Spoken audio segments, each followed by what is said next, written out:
In this video, we're going to be looking at applying number formats. So let us look under the votes option here. Okay, I'm just putting borders around here just so it makes my life easier to see things.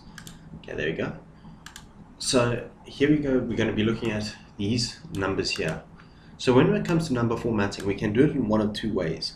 We can either use this number option here under the home and insert, under the home tab, and we can always go here to number format, or we can right click and go down to format cells.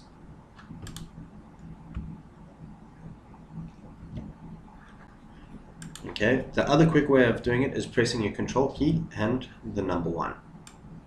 Alright, so we can have a look at the general numbers, our numbers, where we can also increase the decimal points if we want. We can look at currency. We can select the currency we want from our list here.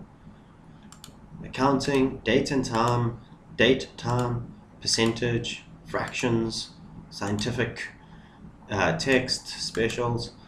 So for now, we're just going to have a look at numbers, and let us give it a 3 decimal place option. So we can click OK. Alright. If you get the looks like this means that the cell is too small to fit all the information in. So we just extend the cell a little bit, or the row, so you can see the numbers in full.